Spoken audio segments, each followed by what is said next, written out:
So we're here at Super Tuesday. This is sort of the beginning, in my opinion anyways, the beginning of that make or break time for candidates. We're now going to see the primaries really start coming in, in rapid succession. Do you see a clear leader at this point in the the Democratic presidential nomination? I mean, going into this evening, it seems to be that Sanders is ahead. Yeah. However, we've only seen a part of America that has been asked which candidate they would like to support. It seems as if the Democratic electorate is looking for alternatives, and what you see in different areas is different candidates that are being kept in the race because of popularity. So I think that after Super Tuesday, there will be a more clear picture of who the front runners are and where the country will be really choosing between. Yeah. Has anything surprised you? I mean, obviously, aside from the sideshow in Iowa, has anything surprised you in terms of candidates and how they've been? Were you surprised at how Mayor Pete, for example? Yeah, a couple of things. First off, what we saw in Iowa, we should expect pretty much in every state. Yeah. With Pennsylvania switching to mail-in, we most likely will not know the results until at least 3 days after the November election. Right. And nobody is preparing for that. Right. But you're going to see that in state after state because many states are not permitting counties from opening up the ballots until the polls are closed, which means there is going to be just a manual time frame, and then there's going to be the insistence of getting it right when those numbers are released. So states are going to be hesitant to rush into it. Number two, on individuals, I wasn't surprised by Pete because, I mean, if you look back 4 years ago into the crowded field with Republicans, who is it that comes out of Iowa? Santorum. Right. And why was it? Because everybody else had had their day. And when they had their day, then comes all of the bows and arrows and punches and everything else, and then the public gradually will turn. Pete hadn't really gone through that, and so he was in a strong position.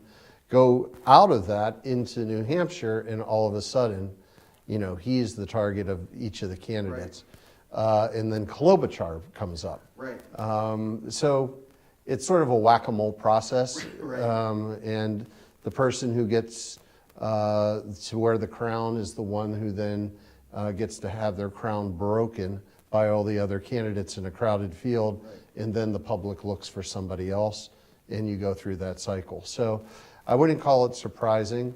I would say, you are seeing a consistent percentage of the Democratic electorate that is going towards Sanders, and you're seeing a certain percentage which is going towards the more moderate to conservative candidates, Biden, Klobuchar, Buttigieg. Right. Are you surprised at how Vice President Biden has shown since we've really sort of kicked into things? He hasn't shown well in the early primary or in the early caucuses and so forth. Are you surprised that he didn't come out once we actually got to the caucusing and primary time? Are you surprised that he hasn't come out stronger? And I would say if there is a surprise, that's it. Yeah. It's very unusual to be in a position where you're the front runner for such a prolonged period of time and then end up fifth. Right. You can see it dropping to second, third, but his drop has been significant.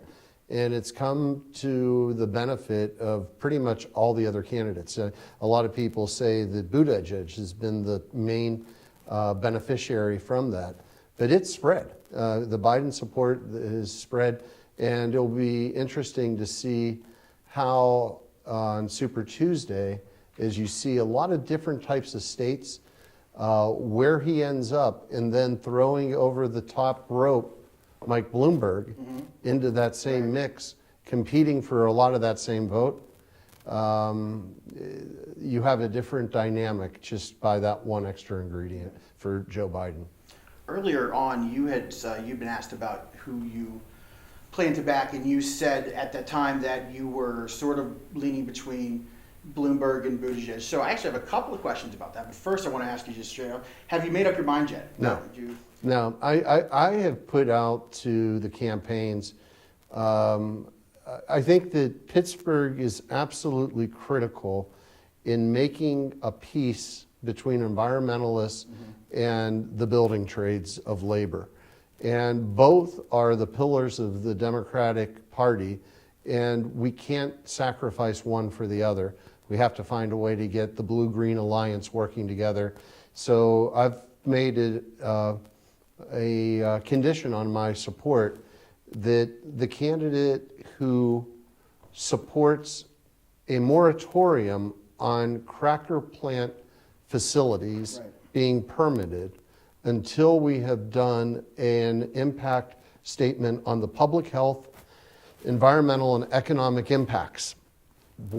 I don't see why that would be controversial. I think that before we allow a bakery to go into a neighborhood, we should know what the traffic impacts are. Why wouldn't we want to know the public health impacts of a cracker plant, or the environmental impacts, or the economic impacts, because there are opportunity costs. But on the other side of that, I also believe that we need to do more in transitioning out of fossil fuels.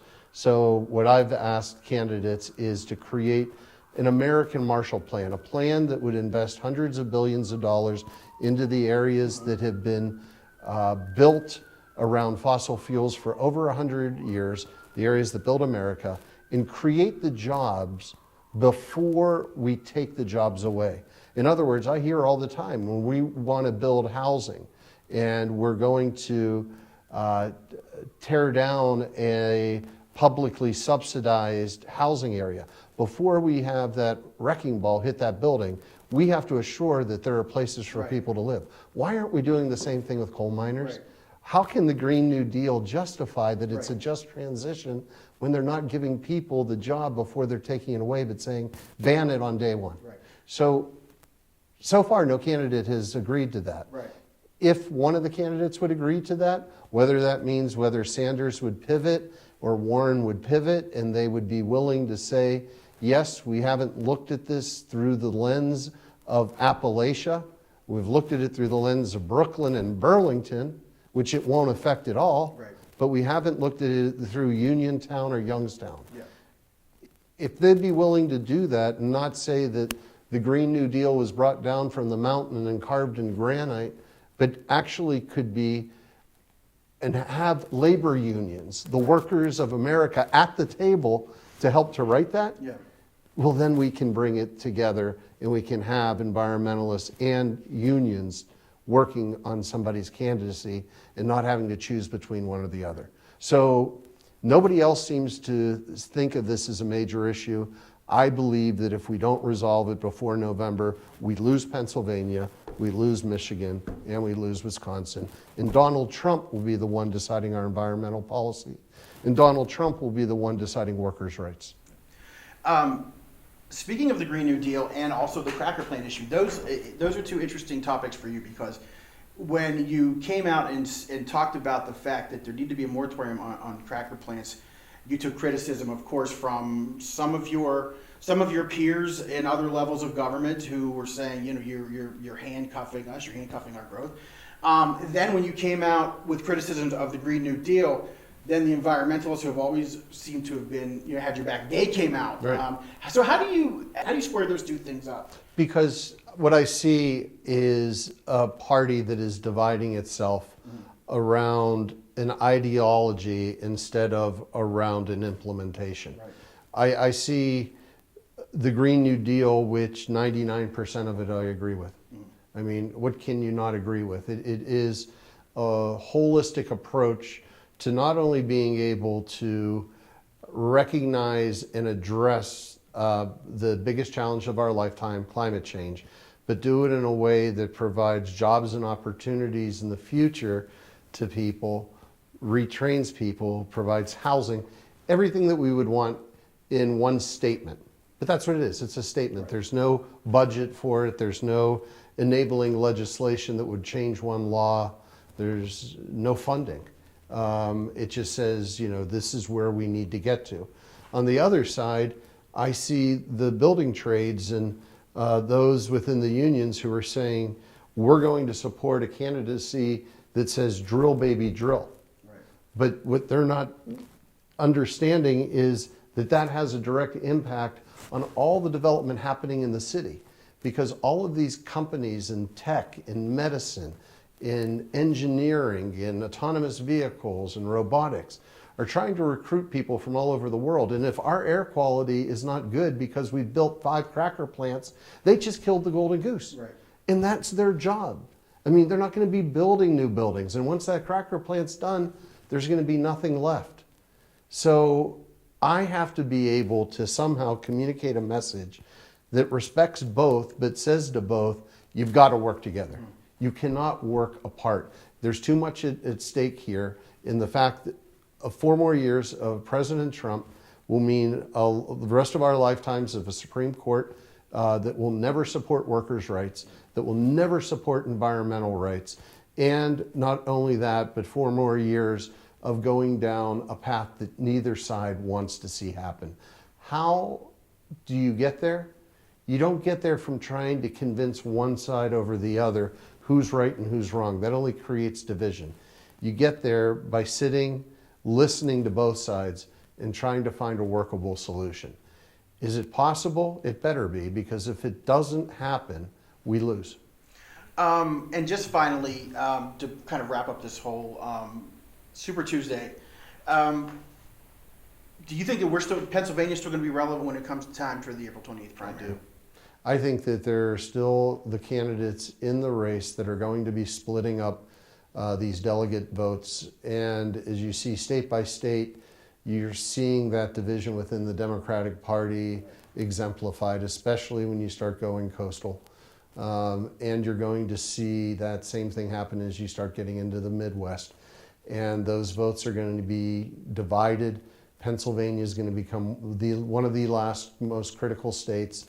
There will be a lot of emphasis that will be around jobs, energy, and environment. And we have the responsibility to help to define that in such a way that it doesn't divide us, but it brings us together in November. I'm going to put my attention into that. I'm going to try to do whatever I can. And if one candidate would decide to join with me and take the risk of upsetting both sides, which I obviously have done, Sure. then that would be the candidate that I would stand with. Neil Peduto, thank you very much for your time. Good to see you, Charlie. You too.